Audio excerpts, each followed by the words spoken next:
The following story has been brought to you by StoriesToInspire.org. During World War II, Rav Shalom of Shatz, the Shatzer Rav, he ran away from his hometown in Romania to London, which is where he spent many, many years, the rest of his life. Rav Shalom was known for really davening for people, and he was poil ice. He poiled ice. He accomplished for people's behalves. He was exceptional Melitz Yosher. And one time, a family came to Rav Shalom's house. They were broken. They walked in, and the mother was crying, and he said, "What's wrong?" And she said, "We have a son, his name is Nachman. And he got involved with the wrong crowd. Before long, he mamish left Yiddishkeit. His non-Jewish friends convinced him to become a pilot. And he became a pilot, became a fighter pilot, and then she starts crying. And she says, a few days ago, the British authorities showed up to our house. And they told us that Nachman's plane was shot down. The plane exploded upon impact. And he's gone.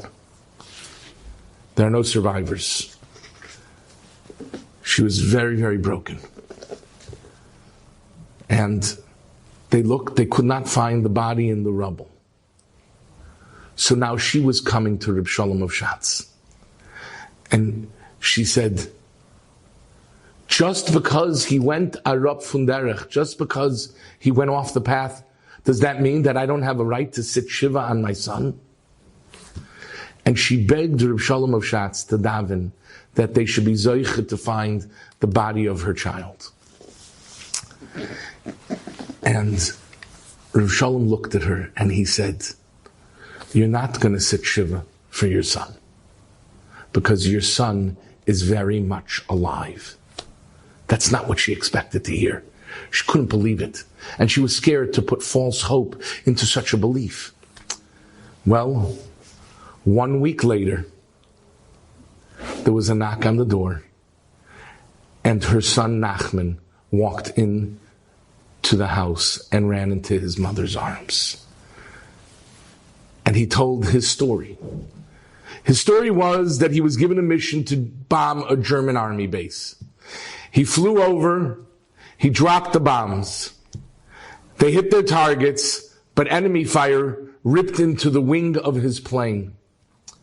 And the jet went into a tailspin. I knew that I was going to die unless I could somehow get out. I pressed the eject button. I was horrified to discover that the button was jammed.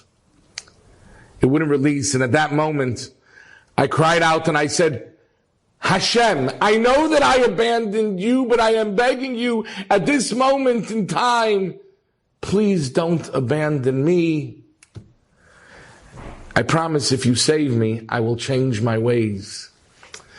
I pressed down one more time on the eject button, and lo and behold, I was jettisoned into the sky. I was saved. My parachute allowed me to land safely in trees.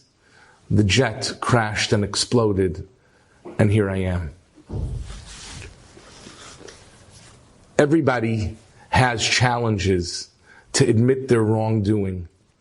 If you're David HaMelech, you do it the first instant that you're asked. Chatasi Lashem. Some of us have to go down a long journey, but we always must remember that Hashem is a Poiseach Yod Litshuva. His hands are open, and He is willing to accept us at any time and any moment of our lives, even if we think it's our last one. Enjoyed this story? Come again. Bring a friend. StoriesToInspire.org